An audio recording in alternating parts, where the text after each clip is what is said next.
కాశ్యపాన్వయ సంజాతం శరణ్యార్యపదాశ్రితం వైరాగ్యజలధిం వందే రంగరామానుజం మునిం. అందరికీ దాసోహం. మన ఆచార్యులు శ్రీ శ్రీ శ్రీ త్రిదండి శ్రీ రంగరామానుజ స్వామి వారు రచించిన రచనల్లో ఆయనెవరు నేనెవరు అదేమిటి అనే గ్రంథాన్ని మనం చదువుకుంటున్నాం. 30 అధ్యాయాలు చదువుకున్నాం. ఈరోజు 31 తెలుసుకోవాలి. 30వ అధ్యాయంలో విష్ణు పురాణ శ్లోకాల్లో అవిద్య నిర్దేశించబడింది అని తోచే శ్లోకాలని ప్రస్తావించారు ప్రసాదరావు గారు. ఆ శ్లోకాలు ఏవి కూడా అవిద్యని నిర్విశేష బ్రహ్మని చెప్పవని నిరూపించారు పురుషోత్తం గారు. ఈరోజు 31వ అధ్యాయంలో ఏం చెప్పబోతున్నారో తెలుసుకుందాం. పట్టాభిదాతి గారు, మీ అవిద్యని పురుషోత్తం గారు ఇప్పటికి 5 విధాలా కాదన్నారు అన్నది వినీత భోజనాలు అవగానే పట్టాభిరామయ్య గారితో కొంచెం చనువుగా. చిన్న నవ్వు నవ్వి ఆయన, ఇంకో 2 మార్లు కాదన్నా అవిద్య ఉండకపోదమ్మా. అవిద్య ఉన్నది అనే దానికి గుర్తు సరైనది ఏంటో తెలుసా? దానిని లేదండమే. దాన్ని లేదని ఎవరంటున్నారో వారి దగ్గర తప్పకుండా అది ఉందన్నమాట అన్నారు. సరే, ఉన్న ఆ అవిద్య ఎలా పోతుందంటారు అడిగారు పురుషోత్తం గారు నవ్వుతూనే. ఏముంది, సింపుల్. బ్రహ్మ నిర్విశేషం అనే జ్ఞానం కలిగితే చాలు అన్నారు పట్టాభిరామయ్య గారు. అదేగా మోక్షం అంటే మీ సిద్ధాంతంలో. బ్రహ్మ నిర్విశేషం అనే జ్ఞానం కలగడమే మోక్షం, అంతేగా అన్నారు పురుషోత్తం గారు. అవును అన్నారు పట్టాభిరామయ్య గారు. మరి మోక్షం ఎలా వస్తుందో చెప్పే కొన్ని శృతులు చెప్తాను వినండి. వేదాహమేతం పురుషం మహాంతం ఆదిత్యవర్ణం తమసపరస్తాత్ తమేవ విద్వాన్ అమృత ఇహ భవతి నాణ్యపంథా విద్యతే అయనాయ. దీని అర్థం తెలుసు కదా. ఆదిత్యుడంటే సూర్యుడు. ఆయనలా మెరిసిపోతూ ఉండేవాడు, ప్రకృతికి పైవాడు అయిన ఈ గొప్ప పురుషుణ్ణి నేను ఉపాసిస్తున్నాను. వేదనం అంటే ఉపాసనము అని అర్థం. అతనిని ఈ లోకంలో ఇలా ఉపాసించేవాడు ముక్తుడవుతున్నాడు. అతనిని పొందడానికి మరో మార్గం లేదు అని ఉంది కదా. దీనికేం చెప్తారు? రంగు, గొప్పతనం ఇవన్నీ విశేషాలేగా. బ్రహ్మకి సవిశేషంగానే ఉపాసన చెయ్యండి, మరి వేరే మార్గం లేదు అంటున్నారే. సర్వే నిమేష జజ్ఞిరే విద్యుత అని ఇంకొక శృతివాక్యాన్ని చెప్పారు పురుషోత్తం గారు. మెరుపులాంటి శరీరవర్ణం కలవాడి నుండే కాలం ఉద్భవించింది. అతనిని నియమించేవాడు మరొకడు లేడు. అందువల్లనే అతని పేరు మహత్ యశస్సు, అంటే గొప్ప కీర్తి కలవాడు. ఇతనిని ఇలా ఎవరు ఉపాసిస్తారో వారు ముక్తులవుతారు అని ఉంది కదా. దీనికేం చెప్తారు? ఇక్కడ కూడా రంగు, కాల సృష్టి, అందరికన్నా పైవాడిగా ఉండడం అంటే ఈశ్వరత్వం, పేరుండడం ఇలాంటివన్నీ చెప్పి ఇలా ఉపాసిస్తే ముక్తి వస్తుంది అని సవిశేష ఉపాసన ముక్తికి మార్గం అని అన్నారే. బ్రహ్మస్వరూపాన్ని ప్రతిపాదించే వాక్యాలు కూడా సవిశేషం అనే చెప్పాను ఇదివరకు. ఇప్పుడు ఉపాసన కూడా సవిశేషంగానే ఈ శృతుల్లో చెప్పారు. మరి మీరు నిర్విశేష బ్రహ్మజ్ఞానం వలన ముక్తి వస్తుందంటే ఎలా కుదురుతుంది అని అడిగారు పురుషోత్తం గారు. తత్వమసి అనే శృతి నిర్విశేష వస్తువునే కదా చెప్తుంది. అదే మహావాక్యం. తత్ అంటే సజాతీయ, విజాతీయ, స్వగత భేదాలు లేని నిర్విశేష బ్రహ్మని చెప్తూ, త్వం అంటే అవిద్య చేత నేను అని అనుకుంటున్న నువ్వు అని చూపిస్తూ అది నీవే అని చెప్పడంలో అర్థం నిర్విశేష బ్రహ్మవి నీవే అనడం కదా. అవిద్యని తొలగించడమే కదా ఈ వాక్యం ఉపదేశం అన్నారు పట్టాభిరామయ్య గారు. తత్వం మీరన్నట్లు నిర్విశేష వస్తువులకి ఐక్యం చెప్పడం లేదు, సవిశేష వస్తువులనే చెప్తున్నాయి. తత్ అంటే సర్వజ్ఞుడు, సత్య సంకల్పుడు, జగత్కారణుడు అయిన బ్రహ్మ అని ఎలా తెలిసింది? అంతకుముందు వాక్యాల్లో తదైక్షత బహుశ్యాం ప్రజాయేయ అన్నారు. అది సంకల్పించను అనేకముగా అగుదునుగాక అంటే అర్థం ఏంటి? సృష్టి సంకల్పం చెయ్యాలంటే సర్వజ్ఞత్వం, సత్య సంకల్పం ఉండవద్దు. ఇలా బ్రహ్మని సవిశేషంగా నిరూపిస్తూ ఆ తర్వాత వాక్యాల్లో తత్ అని సర్వనామం చేత నిర్దేశిస్తూ ఉంటే తత్కి అర్థం సర్వజ్ఞత్వ, సత్య సంకల్పాలు కాక ఇంకేమవుతాయి? ఇక త్వం అంటే నీవు, అంటే శరీరం లోపల జీవుడి లోపల ఉండే పరమాత్మ, అచిత్తుతో కూడిన జీవుని శరీరంగా కల బ్రహ్మ. విశేషాలు ఉండకూడదని సర్వజ్ఞత్వ, సత్య సంకల్పాలు తత్తుకి తీసేసి శరీరంలో జీవత్వాన్ని అంటే జీవుడికి త్వంకి తీసేసి అంతా నిర్విశేష బ్రహ్మమే అని ఎలా చెప్తారు? సామానాధికరణ్యమే పోయింది కదా. రెండు భిన్న పదాలు ఉంటే వాటి అభిప్రాయం వేరు అని బయటికి తోస్తూ ఉంటే కాదు అని ఒకే అర్థంలో పర్యవసిస్తాయి అని చెప్పడం కదా సామానాధికరణ్యం అంటే. ఇది వరకు మనం చూసాం. నల్ల కుండ అనే వాక్యం ఉందనుకోండి, నల్లతనం అభిప్రాయం వేరు, కుండతనం అభిప్రాయం వేరు, అయినా ఆ రెండూ కలిసి ఒకే అర్థాన్ని ఇస్తాయి. నల్లగా ఉండే కుండనే చూపిస్తాయి అని కదా సామానాధికరణ్య వాక్యం. అలాంటి వాక్యమే తత్వమసి కూడా. తత్తన్నా బ్రహ్మే అని, త్వం అన్నా బ్రహ్మే అని చెప్తే సామానాధికరణ్య లక్షణం చెల్లదు కదా అన్నారు పురుషోత్తం గారు. సామానాధికరణ్యం చెల్లాలంటే విశేషాలు చెప్పుకోనక్కర్లేదు. గంగలో గొల్లపల్లి అని ఉంటే గంగలో గొల్లపల్లి ఉండడం కుదరదు గనక గంగ ఒడ్డున గొల్లపల్లె అని సర్దుకుంటున్నామా లేదా? అలాగే గతంలో ఢిల్లీలో చూసిన దేవదత్తుడు ఇప్పుడు మద్రాసులో కనిపిస్తే ఆ దేవదత్తుడే వీడు అంటాం. ఢిల్లీలో దేవదత్తుడు, మద్రాసులో వాడు ఒకడు ఎలా అవుతాడు? అందులోని ఢిల్లీ మద్రాసు విశేషణాలు తీసేసి దేవదత్తుడు అని గ్రహిస్తున్నామా లేదా? అలాగే తత్ త్వం అసి అన్నప్పుడు కూడా తత్కి ఉండే విశేషాలు త్వంకి ఉండే విశేషాలు తీసేసి నిర్విశేష బ్రహ్మ ఒక్కడే అనాలి అన్నారు పట్టాభిరామయ్య గారు. గంగలో పడవ అని ఉందనుకోండి, అప్పుడు గంగ ఒడ్డున పడవ అని చెప్పరు కదా. డైరెక్ట్ మీనింగ్ కుదురుతూ ఉంటే ఇండైరెక్ట్ మీనింగ్కి ఎవ్వరూ వెళ్ళరు. గంగలో గొల్లపల్లి అనే దాంట్లో డైరెక్ట్ మీనింగ్ కుదరదు కనుక గంగ ఒడ్డున అని సర్దుకున్నాం. ఢిల్లీలో దేవదత్తుడికి మద్రాసులో దేవదత్తుడికి ఎందుకు కుదరదు? కాలం ఒకటి కాదు కనుక. ఆ దేవదత్తుడు వీడు అన్నప్పుడు ఢిల్లీ దేవదత్తుడే మద్రాసు దేవదత్తుడు అని చక్కగా అనవచ్చు. కాలం ఒకటే అయితే ఇండైరెక్ట్ మీనింగ్, కానీ ఇక్కడ ఆ ఇబ్బంది ఏముంది? తత్వమసికి మీరన్నట్టు నిర్విశేష బ్రహ్మే అని అర్థమైతే బహుశ్యాం ప్రజాయేయేతి అని చెప్పే ప్రకరణంలో అది ఎందుకు రావాలి? ఏక విజ్ఞానేన సర్వ విజ్ఞానం అని చెప్పిన శ్వేతకేతు కథలో ఎందుకు రావాలి? అంతేకాదు, మీరు చెప్పినట్లు అర్థం తీసుకుంటే జ్ఞానస్వరూపం, నిర్దోషం, సర్వజ్ఞత్వం, సమస్త కళ్యాణ గుణాత్మకం అయిన బ్రహ్మలో అజ్ఞానం ఉంది అని చెప్పాలి. అది సమస్త దోషాలకి స్థానం అని చెప్పాలి. అది తప్పు కదా అన్నారు పురుషోత్తం గారు. చీకట్లో ఉన్న స్తంభాన్ని చూసి దొంగ అనుకున్నాడు ఒకడు. అది స్తంభమే అని తెలిసినవాడు నవ్వుతూ వచ్చి దొంగే స్తంభం అన్నాడు. అలాగే తానే బ్రహ్మ అయినా తాను జీవుడునని భ్రమిస్తున్నవాడిని చూసి తెలిసినవాడు నీచే జీవుడిగా భ్రమించబడ్డవాడా బ్రహ్మమే, తత్ త్వం అసి అని అనడంలో మీరు చెప్పిన సామానాధికరణ్యానికి లోటు ఏం వచ్చింది? దొంగ కాదు స్తంభమే అని చెప్పినట్లే జీవుడు కాదు బ్రహ్మ అని అంటున్నాం అన్నారు పట్టాభిరామయ్య గారు. మరో 2 దోషాలు తగులుకున్నాయి మీ సిద్ధాంతానికి ఇలా చెప్తే. అంతే, డైరెక్ట్ మీనింగ్ కుదురుతున్నప్పుడు ఇండైరెక్ట్ మీనింగ్ వాడడం తగదని కదా చెప్పాను. దాన్ని ఒక దోషం అని శాస్త్రకారులు అందరూ అంగీకరిస్తారు. ఈ క్రొత్తగా చెప్పిన పద్ధతిలో తత్ అంటే ఎవరు? జీవత్వం ఆరోపించబడిన బ్రహ్మ. జీవత్వం ఆరోపించబడిన ఆ బ్రహ్మకి ఆరోపణగా ఉన్న జీవత్వాన్ని విశేషంగా తీసేయాలి, కేవల బ్రహ్మ అనాలి. ఇది ఇండైరెక్ట్ మీనింగ్ తీసుకున్నట్లే. జీవత్వాన్ని తొలగించవలసిన బ్రహ్మకి విశేషంగా ఉన్న జీవత్వాన్ని తీసేయాలి. ఇది ఇండైరెక్ట్ మీనింగ్ తీసుకున్నట్లే. అందుచేత 2 ఎక్స్ట్రా దోషాలు వచ్చినట్లు అన్నారు పురుషోత్తం గారు. ఇది వెండి కాదు ముత్యపు చెప్పే అన్నప్పుడు ఎంత స్పష్టమో ఈ విషయం, అలాగే తత్వమసి అన్నప్పుడు నీవు జీవుడివి కాదు బ్రహ్మానివే అనే అర్థం స్పష్టంగా వస్తుంది కదా అన్నారు పట్టాభిరామయ్య గారు. నువ్వు వెండి కాదు ముత్యపు చెప్పే అని ప్రత్యక్ష ప్రమాణంలో తెలిసింది. నువ్వు జీవుడివి కాదు బ్రహ్మవి అని ఏ ప్రమాణంతో తెలుస్తుందని అలా చెప్పారు అన్నారు పురుషోత్తం గారు.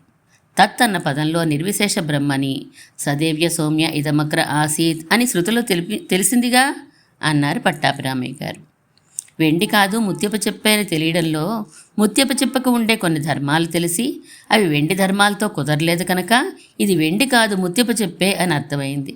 తత్ అన్నప్పుడు మీకు తెలిసిన నిర్విశేష బ్రహ్మకి ఏమీ ధర్మాలు గుణాలు లేవు కదా. వాటి సాయంతో త్వం అన్నప్పుడు ఉన్నదానిని పోల్చుకుని నువ్వు జీవుడివి కాదు అని చెప్పడానికి అన్నారు పురుషోత్తం గారు. బ్రహ్మం ఇదివరకు కప్పబడింది, ఇప్పుడు అదే కప్పబడనిదిగా తత్ అనేది చెప్తోంది అన్నారు పట్టాభిరామయ్య గారు. బ్రహ్మం కప్పబడిపోయినప్పుడు భ్రాంతి ఎక్కడిది? ఎవరికి? అది ఎలా తొలగేది? అలాంటి బ్రహ్మ తత్ చేత చెప్పబడినందువలన త్వం కన్నా తేడా ఏంటి? ఎందుకు ఆ విషయం చెప్పడం? బ్రహ్మం భ్రాంతికి ఆశ్రయం అయింది కానీ కప్పబడలేదు. అందుచేత తత్పదం చేత చెప్పవచ్చు. బ్రహ్మ కప్పబడకపోతే భ్రాంతే లేదు కదా, ఇంకెందుకు చెప్పడం? అందుచేత బ్రహ్మ కన్నా వేరైన ఒక ధర్మాన్ని, కప్పబడడాన్ని అంగీకరించకపోతే తత్వమసికి మీరు చెప్పే అర్థం కుదరదు అన్నారు పురుషోత్తం గారు. తాతగారు, ఈ 4-5 ఆర్గ్యుమెంట్స్ అస్సలు అర్థం కాలేదు, మళ్ళా చెప్పరు అడిగింది వినీత. వినమ్మా, తత్వం అసి అనే దానిలో అవిద్య చేత కప్పబడిన జీవుడే నిర్విశేష బ్రహ్మ అని రుజువు చెయ్యాలంటారు వారు. దీపం నిర్విశేష బ్రహ్మ అనుకో, చీకటి ఆవరించిన దీపం జీవుడు అనుకో, చీకటి తొలగగానే రెండు ఒకటే కదా అంటారు. అదే బోధిస్తున్నారు ఇందులో అని వారి ఉద్దేశం. తత్ అనే దాని చేత దీపం చెప్పబడుతుందని, త్వం అనే దాని చేత చీకటి ఆవరించబడిన దీపం అని పోల్చుకోవాలి వారి సిద్ధాంతం ప్రకారం. ఇది వెండి కాదు ముత్యపు చిప్ప అన్నప్పుడు ముత్యపు చిప్పకు కొన్ని ధర్మాలున్నాయి, వాటిని వెండితో పోల్చుకొని చూసి వెండి కాదు అన్నారు. ఇక్కడ దీపానికి గుణాలేమి ఒప్పుకోలేదు కదా. చీకటి ఆవరించిన దీపానికి దీనికి ఏం తేడా చూపించి చీకటి ఆవరించిన దీపం ఈ దీపం ఒకటే అంటారు అని అడిగాను. అంటే వారు దీపానికి ఇదివరకు చీకటి ఆవరించింది, దాన్నే ఇప్పుడే ఆవరించనిదిగా చెప్తున్నారు అన్నారు. చీకటి ఆవరించిన దానిని ఆవరించని దానిగా చెప్తున్నారు, బాగానే ఉంది. కానీ చీకటి ఆవరించిన తత్తులో చీకటి ఆవరించిన త్వం అని చెప్పడం ఏంటి అని అడిగాను. అయితే ఆవరించలేదు, ఊరికే ఆశ్రయించి ఉంది తత్తుని అన్నారు. చీకటే ఆవరించకపోతే ఇంక చెప్పేదేముంది అన్నాను నేను. అర్థమైందా అడిగారు పురుషోత్తం గారు. అయినా అవనట్లుందండి అన్నది వినీత. సరే మరలా విను. అనగనగా ఓ రాజకుమారుడు చిన్నతనంలో తప్పిపోయి కిరాతకుల్లో కలిసిపోయాడు. కొన్నాళ్ళు పోయిన తర్వాత వాడు కిరాతకుడు కాదు రాజకుమారుడు అని తెలిసింది. రాజకుమారుడే కిరాతకుడు, తత్ త్వం అసి అని తెలిసింది. ఇక్కడ రాజకుమారత్వం మీద కిరాతకత్వం ఆరోపించబడింది, అది తొలగాలి. ఎలాగా? బ్రహ్మ మీద జీవత్వం ఆరోపించబడినట్లు. ఇక్కడ బేస్ ఏంటి? బ్రహ్మ, ఆరోపడే జీవుడు. అక్కడ బేస్ ఏంటి? పురుషాకారం, దాని మీద రాజత్వం కప్పబడి కిరాతకత్వం ఆరోపణ జరిగింది. అందుచేత కిరాతకత్వం తొలగిపోయి రాజత్వం ఉంటుంది, బేస్ మాత్రం పురుషాకారం, అది తప్పదు. అలా ఇక్కడ కూడా బ్రహ్మకి ఇంకో బేస్ ఉంటే అప్పుడు ఆ బేస్ మీద బ్రహ్మత్వం కప్పబడి జీవత్వం వచ్చిందని, జీవత్వం తొలగిపోతే బ్రహ్మత్వమే ఉంటుందని చెప్పి తత్వమసిని వారు చెప్పినట్లు వివరించుకోవచ్చు. కానీ ఆ బేస్ని వాళ్ళు ఒప్పుకోరు. అర్థమైందా అడిగారు పురుషోత్తం గారు. చాలా వరకు, కానీ ఇంకా కొంచెం క్లారిఫై అవ్వాలి అన్నది వినీత. తాడు పాముగా కనిపించింది, అది భ్రాంతి. ఓ పాము, నువ్వే తాడు అని చెప్పాలి. ఎలా? తాడుకి ఒక ధర్మాన్ని అంగీకరించి అది పాములో లేదు అని చూపించాలి. కదలదు కరవదు అనేవి చూపిస్తే రైట్, పాము కాదు తాడే అంటాం. తాడికి ధర్మాలు లేవు, తాడంటే తాడే అన్నాం అనుకో, దాన్ని పాము కాదని ఎలా రుజువు చేస్తాం? బేస్ ఒకటి ఉండి దాని మీద ఒక ధర్మం ఉంటే ఆ ధర్మాన్ని ఆశ్రయగా చేసుకుని ఆ బేస్ ఏదో నిరూపిస్తాం. నేను ముసలివాడిని, పట్టాభిరామయ్య గారు ముసలివారే, ఒకరిని చూసి ఇంకొకరిని భ్రాంతి పడ్డావు నువ్వు, ఎలా తేల్చాలి? ముసలితనం కాక ఇంకో ధర్మాన్ని చూసి గుర్తుపట్టాలి. బ్రహ్మ జీవుల విషయంలో కలిగిన భ్రాంతి ఎలా పోతుంది? ఏదో ఒక ధర్మం చూపించాలి. బ్రహ్మలో ఏం ధర్మం ఉందని చూపించి జీవుణ్ణి నువ్వు జీవుడు కాదు అని అంటారు? అవిద్య లేదు అని చూపాలి. నిర్విశేష బ్రహ్మకి అవిద్య ఉందో లేదో తెలియగలిగితే ఆ బ్రహ్మని నిర్విశేషం అనడానికి వీల్లేదు. అర్థమైందా చిక్కు అడిగారు పురుషోత్తం గారు. బాగా. బేస్ అని తెలిసినంత మాత్రాన అది బ్రహ్మని పోగొట్టదు, బేస్కి ఉండే ఓ ధర్మం బ్రహ్మని పోగొట్టాలి అన్నది వినీత. అందుచేత ఇండైరెక్ట్ మీనింగ్ పూర్తిగా వదలండి, డైరెక్ట్ మీనింగ్ తీసుకుందాం. తత్ అంటే జగత్కారణుడైన బ్రహ్మ, త్వం అంటే జీవుడిలో అంతర్యామిగా ఉండే బ్రహ్మ అని తీసుకుంటే సరిపోతుంది. ఒక వస్తువే అక్కడో విశేషంలో ఇక్కడో విశేషంలో ఉన్నది. అప్పుడు ఈ శృతి ఉన్న ప్రకరణ ప్రారంభంలో చెప్పిన అంతర్యామిత్వం కూడా కలిసి వస్తుంది. చిత్ అచిత్తులు సూక్ష్మావస్థలో సృష్టికి ముందర పరబ్రహ్మతో ఉన్నాయి. సృష్టి తర్వాత అచిత్ శరీరంగా గల చిత్తులో పరబ్రహ్మ అంతర్యామిగా ఉన్నాడు. అందుచేత కారణావస్థలో ఉన్న పరబ్రహ్మే కార్యావస్థలో ఉన్నాడు. మట్టి కారణావస్థ, కుండ కార్యావస్థ. ఒక వస్తువుని తెలుసుకుంటే అన్ని వస్తువులు తెలుస్తాయి అనే ప్రతిపాదన ఈ శృతిలోదే. చక్కగా సమన్వయం అవుతుంది కూడా. నేను చెప్పినట్లుగా అంగీకరిస్తే తమీశ్వరాణం పరమం మహేశ్వరం అని, పరాశక్తి ద్వివిధైవ శ్రూయతే అని, సత్యకామ సత్య సంకల్ప అని ఉండే శృతులన్నీ చక్కగా సమన్వయం అవుతాయి అన్నారు పురుషోత్తం గారు. తత్వమసి అనేది ఒక వాక్యం కదా, వాక్య లక్షణాలు కుదరవద్దా? మీరు చెప్పినట్లు చెప్తే నారాయణుడే రాముడు అని వాక్యం ఉందనుకోండి, రాముడు అనే మానవుడిని నిర్దేశించి నారాయణుడు అనే దేవుడి చేత విధిస్తారు కనుక ఓ క్రొత్త విషయం తెలుస్తుంది. తత్ అన్న త్వం అన్న మీరు చెప్పిన అర్థమైతే ఒక ఉద్దేశ ఉపాధేయ విభాగం ఏది? దేనిని ఉద్దేశించి ఏది వివరించబడినట్లు? క్రొత్త విషయం ఏమీ చెప్పడం లేదే అన్నారు పట్టాభిరామయ్య గారు. అన్ని వాక్యాల్లోనూ క్రొత్త విషయం చెప్పి తీరాలని నియమం లేదు కదా. నారాయణుడు రాముడుగా అవతరించాడు అని చెప్పిన తర్వాత వాడే వీడు అన్నాం అనుకోండి, తప్పేం? కొత్త విషయం అదివరకు చెప్పడం అయిపోయింది, ఇప్పుడు ముగించబోతూ ఉమార్ కన్ఫర్మ్ చేసే వాక్యం ఇది. అయితదాత్మ్యం ఇదం సర్వం, ఇదంతా ఆ పరమాత్మ అంతరాత్మగా కలది అని ఇదివరకు చెప్పబడిన విషయమే ఇప్పుడు తత్ త్వం అసి అని నిగమనం ముగింపు చేస్తూ చెప్పిన విషయం. జ్యోతిష్టోమేన స్వర్గకామో యజేత అని ఉందనుకోండి, జ్యోతిష్టోమం అనుష్ఠానాన్ని స్వర్గకాముడికి విధిస్తోంది. ఇక్కడ తత్వమసి అనేది అలా చెప్పే ఓ విధివాక్యం కాదు, జస్ట్ నిగమన వాక్యం, కన్ఫర్మ్ చేస్తూ పూర్తి చేసే వాక్యం అంతే అన్నారు పురుషోత్తం గారు. ఐతదాత్మ్యం ఇదం సర్వం అనే దానిని ఎలా వివరిస్తున్నారు? ఇదంతా ఆత్మే అని కదా అర్థం వస్తుంది అన్నారు పట్టాభిరామయ్య గారు. రాదు. ఇదం సర్వం అంటే ఈ కనిపించే జీవుడితో కూడి ఉండే ఇదంతా, ఈ జగత్తంతా ఐతదాత్మ్యం తస్యేష ఆత్మ, ఆ పరమాత్మే ఆత్మగా కలది అని అర్థం అన్నారు పురుషోత్తం గారు. ఎందువలన అడిగారు పట్టాభిరామయ్య గారు. ఆ విషయం కూడా శృతిలోనే చెప్పారు. సమ్మాలాహ సౌమ్య ఇమాహ సర్వాహ ప్రజాహ సదాయతనాహ సత్ప్రతిష్ఠాహ అని అంటే ఈ ప్రజలందరూ సత్ అనే బ్రహ్మం నుండే పుడుతున్నారని, వారికి ఆ బ్రహ్మమే స్థానమని, అందులోనే వారికి ప్రతిష్ఠ అని అర్థం అన్నారు పురుషోత్తం గారు. సర్వం కల్విదం బ్రహ్మ అనే శృతిలో ఈ అర్థం విరోధిస్తోందే. ఇదంతా బ్రహ్మే కదా అని అర్థం ఈ శృతికి అన్నారు పట్టాభిరామయ్య గారు. కాదు, దాని తర్వాత వాక్యం కూడా కలుపుకోండి. సర్వం కల్విదం బ్రహ్మ తజ్జలానితి శాంత ఉపాసీత అని మొత్తం వాక్యం. తత్ జలాన్ ఇతి అన్నదానికి తజ్జం తత్లం తదన్ అని విడదీసుకోవాలి. అంటే దాని ఎందే పుట్టి దానిచే రక్షించబడి దాని ఎందే లయం అవుతోంది అని అర్థం. అలాంటి బ్రహ్మను శాంతచిత్తుడై ఉపాసించాలి అని అర్థం.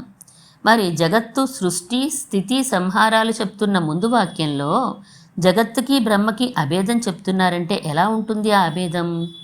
బ్రహ్మ అంతర్యామిగా జగత్తుకున్నాడు కనుక సర్వం కల్విదం బ్రహ్మ అంటే జగత్తు శరీరం, బ్రహ్మ ఆత్మ. ఈ శరీరాత్మభావమే చాలా శృతుల్లో మనకి స్పష్టంగానూ అంతర్లీనంగానూ కనిపిస్తూనే ఉంటుంది. అదే పరతత్వం అన్నారు పురుషోత్తం గారు. చెప్పండి ఇంకా మిగిలిన శృతులు ఏమన్నాయో అన్నారు పట్టాభిరామయ్య గారు. అంతఃప్రవిష్ట శాస్త్ర జనానాం సర్వాత్మ అనే శృతి పరమాత్మ జనుల లోపల ప్రవేశించి జనములను నియమిస్తున్నాడు కనుక ఈతడు సర్వమునకు ఆత్మ అని చెప్తోంది. య పృథివ్యాం తిష్టన్ పృథివ్యా అంతరో యం పృథివీ న వేద యస్య పృథివీ శరీరం య పృథివీమంతరో యమయతి సత ఆత్మ అంతర్యామ్యమృత అనే శృతి ఎవరు పృథివీ అందున్నవాడే పృథివి లోపల నుండి పృథివిచే తెలుసుకొనబడక పృథివిని శరీరంగా కలవాడో ఈ ఆత్మయు అంతర్యామియు జనన మరణములు లేనివాడును అని చెప్తోంది. య ఆత్మని తిష్టన్ ఆత్మనో అంతరో యమాత్మాన వేద యస్య ఆత్మ శరీరం య ఆత్మానమంతరో యమయతి సత ఆత్మ అంతర్యామ్యమృత అనే శృతి ఎవడు ఆత్మ అందున్నవాడే ఆత్మ లోపల నుండి ఆత్మచే తెలుసుకొనబడక ఆత్మను లోపల నుండి నియమించుచున్నాడో వాడే నీ యొక్క ఆత్మయు అంతర్యామియు జనన మరణములు లేనివాడును అని చెప్తోంది. య పృథివీమంతరే సంచరన్ అని ప్రారంభించిన శృతి యస్య మృత్యుశరీరం యం మృత్యుర్న వేద ఏష సర్వభూతాంతరాత్మ అపహత పాప్మ దివ్యోదేవ ఏకో నారాయణ అంటూ ముగించి ఎవనికి మృత్యువు శరీరమో ఎవరిని మృత్యువు తెలుసుకొనలేదో వాడే సర్వభూతములకు అంతరాత్మయు అపహత పాప్ముడును ప్రకృతి సంబంధము లేనివాడును ఒక్కడును అగు నారాయణుడు అని చెప్తోంది. తత్సృష్ట్వా తదేవాను ప్రావిశత్ తదను ప్రవిశ్య సత్యత్యచ్చాభవత్ అనే శృతి పరబ్రహ్మ జగత్తును సృష్టించి దానిలో ప్రవేశించినదై సత్ అనబడు చేతన పదార్థముగాను త్యత్ అనబడు అచేతన పదార్థముగాను అయ్యను అని చెప్తోంది. అంటే బ్రహ్మకి చిత్తు అచిత్తులకి వచ్చిన తాదాత్మ్యము అని, రెండు ఒకటే అనడం శరీరాత్మభావం వల్లనే అని అర్థం. అనేన జీవేన ఆత్మన అనుప్రవిశ్య నామరూపే వ్యాకరవాణి అన్న శృతి బ్రహ్మ జీవశరీరుడిగా అన్నిట్లోనూ ప్రవేశించి ఉండడం చేతనే అవి అన్ని పదార్థములుగాను వ్యవహారయోగ్యములుగాను అవుతున్నాయి అని చెప్తోంది. తదనుప్రవిశ్య సత్యత్యచ్చ భవత్ అనే వాక్యానికి దీనికి ఒకే అర్థం. అందుచేత జీవుని లోపల బ్రహ్మ ప్రవేశించాడు కనుకనే జీవుడు కూడా బ్రహ్మాత్మకుడు అని అనిపించుకుంటున్నాడు అన్నారు పురుషోత్తం గారు. సో తత్వమసికి అర్థం అంతర్యామిత్వంతో కూడినట్లుగానే చెప్పాలంటారు అన్నారు పట్టాభిరామయ్య గారు. అవును, చిదాత్మకమైన ఈ పదార్థమంతా బ్రహ్మ శరీరమే. అందుకే తాదాత్మ్యం అంటే మీ భాషలో అభేదం చెప్పబడుతోంది. ఏదైనా ఒక వస్తువుగా ఎన్నబడుతోంది అంటే అందులో బ్రహ్మ ఉన్నాడు కనుకనే, లేకపోతే దానికి సత్త లేదు. అందుచేత ఏ పదార్థాన్ని చెప్పినా అది లోపలి వరకు బ్రహ్మ వరకు పర్యవసిస్తుంది. ఏ శబ్దాన్ని చెప్పినా అది చిత్తు అచిత్తులతో కూడిన పరబ్రహ్మనే తెలియచేస్తుంది.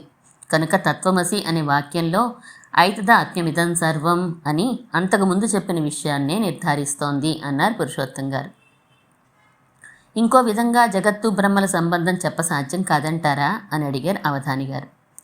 ఇంకో విధంగా అంటే నిర్విశేష బ్రహ్మే ఉంది అని చెప్పేవారికైనా, స్వాభావికంగా అభేదమే కానీ జీవబ్రహ్మలకి ఉపాధిని బట్టి భేదం ఉందని చెప్పేవారికైనా, భేదం కూడా స్వాభావికమే అని చెప్పేవారికైనా, భేదమే ఉంది అని చెప్పేవారికైనా వైదికరణ్యంలో కానీ సామానాధికరణ్యంలో కానీ ఇలా బ్రహ్మాత్మభావాన్ని చెప్పిన ఉపనిషద్వాక్యాలు సరిపోవు. వారు వీటిని విడిచిపెట్టేయవలసిందే అన్నారు పురుషోత్తం గారు. సామానాధికరణ్యం అంటే coordination of different words of a sentence అని అర్థమైంది. మరి వైయధికరణ్యం అంటే అడిగారు డాక్టర్ గారు. వేరువేరుతనాన్ని సూచిస్తూ చెప్పేదన్నమాట.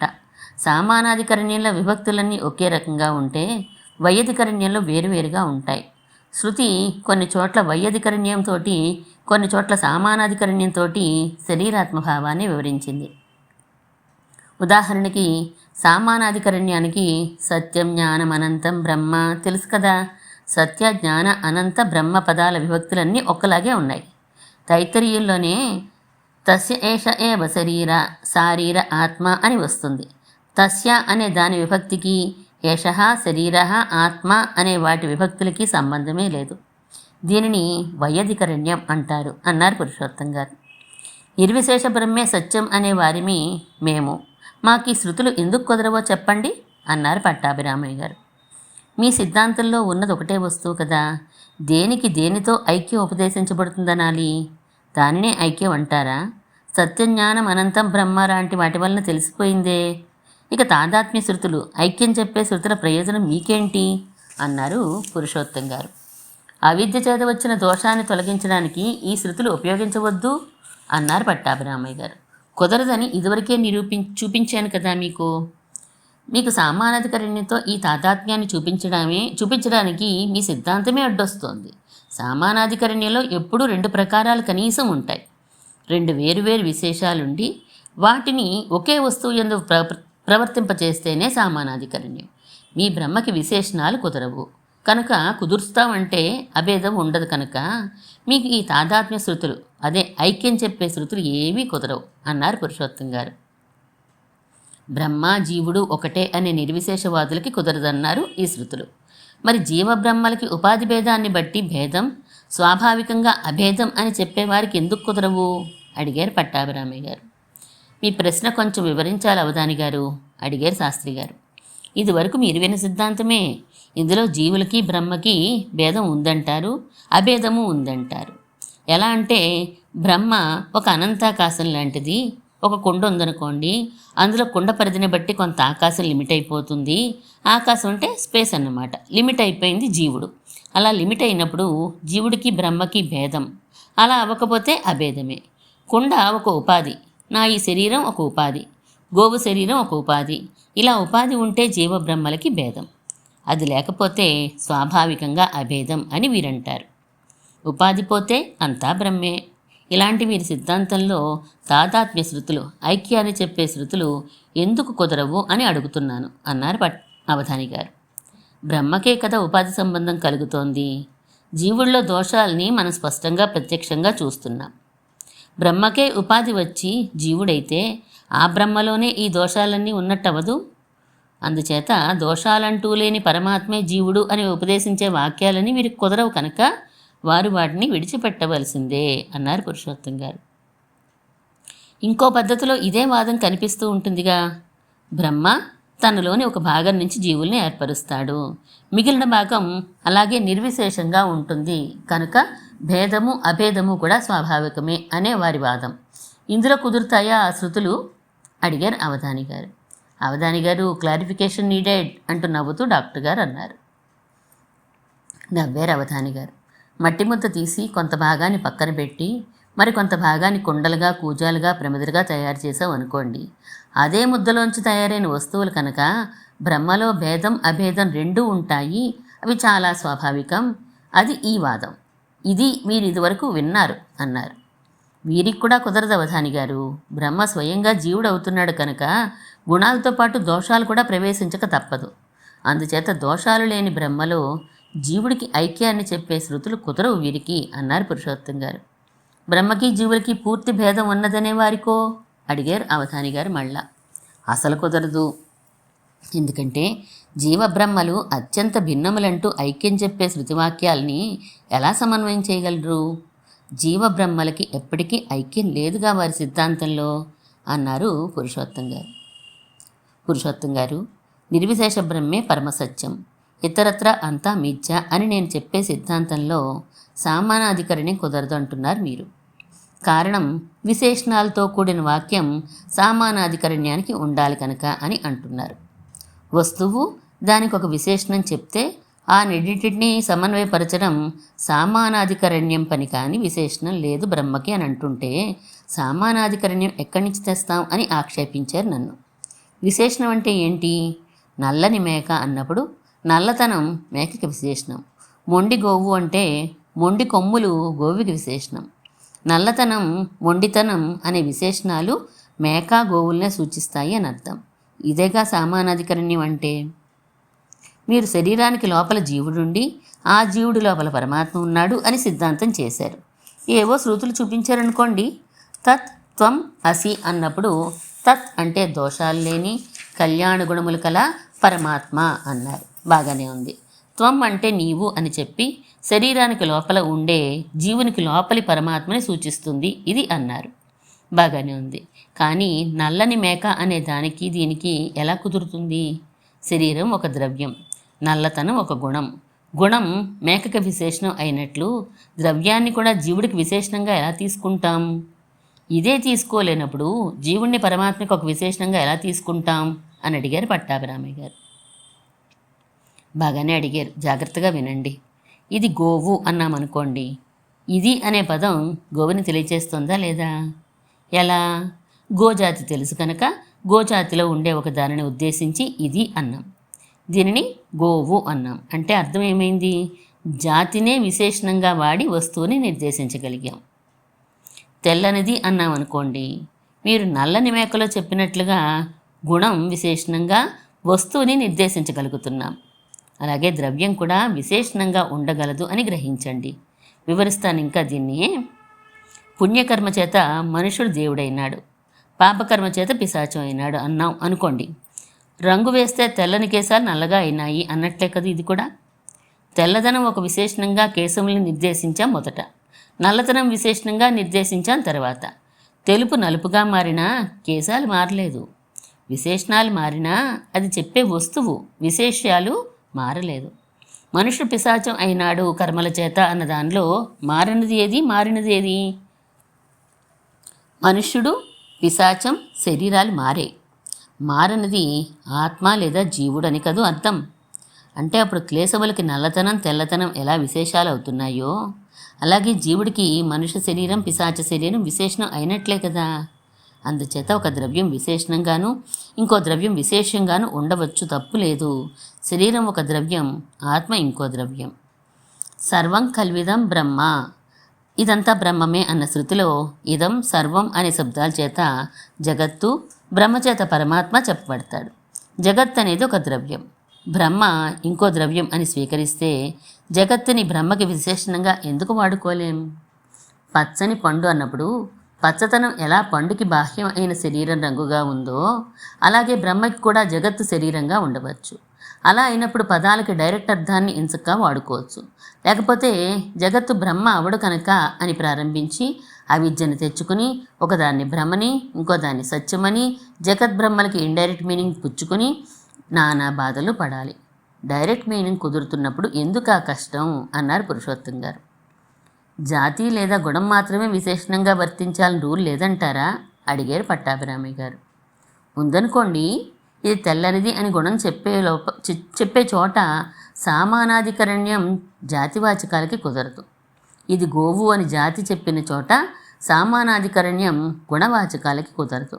అందుచేత విశేషణంగా ఉండడమే సామానాధికరణ్యానికి రూల్, కానీ ఏది ఉండాలి అని కాదు.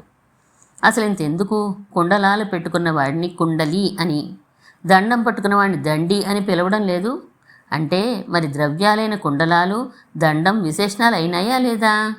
కుండలాలు కలవారు, దండం కలవారు అనే చోట్ల పదం చివర వచ్చిన ఇన్, ఈ, కుండలిన్, దండిన్, కుండలి, దండి అనేవే సామానాధికరణ్యంలా పనిచేస్తాయి. ప్రత్యేకించి ఉపయోగించక్కర్లేదు సామానాధికరణ్యాన్ని. కానీ కుండలాలు దండంలాగా నల్లతనం, తెల్లదనం లాంటివి శరీరాన్ని విడిచి ఉండలేవు. అక్కడ మాత్రం సామానాధికరణ్యం తప్పదు అన్నారు పురుషోత్తం గారు. ఇక్కడ మీరు జాతి గుణాలతో పాటు ద్రవ్యానికి కూడా విశేషణ స్థాయిని ఇస్తున్నారు. కుండలాలు దండం వరకు పర్వాలేదు, కానీ శరీరాలు ఆత్మకి విశేషణం అంటే కుదరదు. ఎందుకంటారా? ఇది గోవు అన్నప్పుడు గోజాతితో పాటు ఎదురుగా గోవు కనిపిస్తోంది. నల్లని వస్త్రం అంటే నలుపు వస్త్రం రెండూ కనిపిస్తున్నాయి. కుండలి అంటే కుండలాలు పెట్టుకున్నవాడు కూడా తెలుస్తారు. కానీ వీడు దేవదత్తుడు అని అంటే శరీరం ఒకటే కనిపిస్తుంది, కానీ ఆ శరీరం విశేషణంగా ఉన్న ఆత్మ తోచదే. అందుచేత తప్పనిసరిగా డైరెక్ట్ మీనింగ్ కుదరదు ఇక్కడ. గంగలో గొల్లపల్లి అన్నప్పుడు ఎలా అయితే గంగ ఒడ్డున గొల్లపల్లిని సర్దుకొని ఇండైరెక్ట్ మీనింగ్ లాగేమో, అలాగే శరీరం ఆత్మ అనే రెండింటికి ఉన్న అన్ని విశేషణాలని వదిలితే కానీ సరిపోదు, ఇండైరెక్ట్ మీనింగే రావాలి. కనుక సర్వం కల్విదం బ్రహ్మ అన్నప్పుడు ఇదం సర్వంతో నిర్దేశించిన జగత్తు మిథ్యే అని, నిర్విశేష బ్రహ్మ ఒక్కడే ఉన్నదని ఫలితం వస్తుంది అన్నారు పట్టాభిరామయ్య గారు. ఇది తెల్లని వస్త్రం అన్నప్పుడు తెల్లదనానికి వస్త్రానికి ఉండే సంబంధం ఎలాంటిదో గుర్తించండి. వస్త్రాన్ని విడిచి తెల్లదనం ఉండలేదు. తెల్లదనానికి తనకంటూ ఓ ప్రయోజనం లేదు. ఏం అతిశయం చేకూర్చినా వస్త్రానికే. అలాగే శరీరం ఆత్మ తీసుకుంటే ఆత్మకి అన్ని విధాల అతిశయం చేకూర్చేది శరీరం. ఆత్మని విడిచి ఉండలేదు ఆ శరీరం. ఈ విషయం ప్రత్యక్షంగానే మనకు తెలుసు. శరీరానికి స్వతంత్ర ప్రయోజనం అంటూ ఏమీ చెప్పలేదు. మనుష్యుడు అనగానే జీవించి ఉన్నవాడే గుర్తుకు వస్తాడు. అంటే జీవుడితో కూడి ఉన్న శరీరమే స్ఫురణకు వస్తుంది, కానీ ఇంకొకటి కాదు కదా. ఇది గోవు అనగానే గోత్రజాతితో సహా స్ఫురణకి రావడానికి దీనికి తేడా ఏముంది? అక్కడ జాతిని విశేషణంగా అంగీకరించినప్పుడు ఇక్కడ శరీరాన్ని ఆత్మకి శరీరంగా ఎందుకు అంగీకరించలేరు? దండానికి కుండలాలకి ఇలాంటి లక్షణం లేదు. కుండలాలు అనగానే కుండలాలే గుర్తొస్తాయి, కానీ ధరించిన మనుష్యుడు స్ఫురణకి రాడు. అలా రావాలంటే కుండలి రండి అని ఈ ప్రత్యయాలు చేర్చాలి. గోవుకి అలా చేర్చనక్కర్లేదు. గోజాతితో పాటు గోవు కూడా స్ఫురణకి వస్తుంది. అలాగే మనుష్యుడు అన్నప్పుడు కూడా స్ఫురణకి వచ్చి తీరుతుంది. మనుష్య శరీరం చేత చెప్పబడే ఆత్మ లేదా జీవుడు. ఆత్మ అనేది కంటికి కనిపించేది కాదు కనుక శరీరమే తెలుస్తుంది. కానీ శరీర కదలికలను బట్టి ఆత్మ లోపల జీవుడు ఉన్నాడని గ్రహించలేని మూర్ఖుడు ఉంటాడా? కదలని శరీరాన్ని శవం అని కదా అంటాం. గోవు అన్నప్పుడు ఎలా జాతి జంతువు కూడా గుర్తు వచ్చాయో, మనుష్యుడు అన్నప్పుడు కూడా తప్పనిసరిగా మనుష్య శరీరం లోపల జీవుడు కూడా స్ఫురణకి వచ్చి తీరతాయి. కంటికి కనిపించలేదు అన్నంత మాత్రాన విశేషణాలు కావడానికి వీలు కాదే. సుగంధ కుసుమం అంటాం. సుగంధం కంటికి కనిపించలేదు కనుక అది విశేషణం కాదంటామా? ఏ ఇంద్రియం పని ఆ ఇంద్రియానిది, మనస్సు పని మనస్సుది. మనస్సు చేత మనుష్యుడు అనగానే ఆత్మ కూడా గుర్తించబడుతోంది కనుక శరీరం ఆత్మకి విశేషణమే అన్నారు పురుషోత్తం గారు. ప్రాణం, జీవం ఉన్న శరీరాలనైనా ఇది దేవదత్తుని శరీరం అని నిర్దేశిస్తున్నాం ముట్టుకొని. అప్పుడు శరీరం కేవలం శరీరమే తెలుస్తుంది కానీ లోపల ఆత్మ తెలియదు కదా అన్నారు పట్టాభిరామయ్య గారు. ఇది సరికాదు. కుండలాలు ధరించున్న వ్యక్తి చెవులకు దగ్గరగా చేయి పెట్టి ఇవి కుండలాలు అని చెప్తే అక్కడ అభిప్రాయం ఏంటి? కుండలాలనే నిర్దేశించడం తప్ప కుండలిని కాదు కదా. అంటే కుండలముతో సహా ఉన్న వ్యక్తిని కాదు. అలాగే ఇది దేవదత్తుని శరీరం అన్నప్పుడు శరీరాన్ని విడిగా చెప్పడమే ఉద్దేశం అయినప్పుడు జీవుడో ఆత్మ ఎందుకు తెలియవస్తారు? జనరల్గా దేవదత్తుడు అనండి ఆత్మ స్ఫురించి తీరుతుంది. అందుచేత సకల విధాల శరీరాలు ఆత్మలకి విశేషణాలు అవుతాయి. శరీరాలకి చెప్పే శబ్దాలన్నీ ఆత్మ వరకు పర్యవసిస్తాయి. ఆత్మకి పరమాత్మ ఆత్మగా ఉన్నాడు అని బోలెడు శృతులు చూసాం. కనుక ఆత్మ పరమాత్మకి శరీరం అయ్యి తద్వారా విశేషణం అవుతుంది. పచ్చని సుమధురమైనటువంటి మామిడి పండు అన్నప్పుడు పచ్చదనం బాహ్యంగా కనిపిస్తూ విశేషణమయ్యి, కొంత ప్రయత్నం చేస్తే తెలిసే మాధుర్యం అనేది ఆ తర్వాత విశేషణమయ్యి, మొత్తం మీద రెండు మామిడి పండునే చెప్పినట్లుగా మనుషుడన్నా జంతువన్నా దేవుడన్నా బయటికి కనిపించే శరీరం విశేషణంగా ఉన్న జీవుడు విశేషణంగా ఉన్న పరమాత్మే చెప్పబడతారు. 472వ బ్రహ్మసూత్రంలో శరీర ఆత్మభావాన్ని నిరూపిస్తారు వ్యాసుల వారు. కనుక సకల విధాల తత్వమసి అనే శృతివాక్యానికి సర్వజ్ఞుడు, సత్యసంకల్పుడు, జగత్తుకి అధినేత, దోషములు లేనివాడైన పరమాత్మే నీ శరీరం లోపల, జీవుని లోపల ఉన్నాడు అనే అర్థం తప్ప నిర్విశేష బ్రహ్మ అర్థం ఏ విధంగానూ సూచించదు అన్నారు పట్టాభిరామ పురుషోత్తం గారు. అయితే అవిద్య బ్రహ్మ నిర్విశేషం అనే జ్ఞానం వల్ల నివర్తిస్తుంది అన్నదానికి కూడా రుజువు సరిపోలేదన్నమాట అన్నారు అవధాని గారు నవ్వుతూ. అవును, అవిద్య నివర్తిస్తుంది అన్నదానికి ఉపపత్తి ప్రూఫ్ లేదు. ఆ నివర్తించడం విషయంలో అనుపపత్తే మిగిలింది అన్నారు పురుషోత్తంగా తను నవ్వుతూ. ఇవాళకి ఆపుదాం అంటూ అందరూ నెమ్మదిగా లేచారు. ఇది ఆయనెవరు నేనెవరు కాకినాడ జీయస్వామి వారు రచించిన గ్రంథంలో 31వ అధ్యాయం. మిగిలింది తర్వాత చదువుకుందాం. శ్రీమన్మహాభూతపురే శ్రీమత్కేశవ యజ్వరః కాంతిమత్యాం ప్రసూతాయ యతిరాజాయ మంగళం.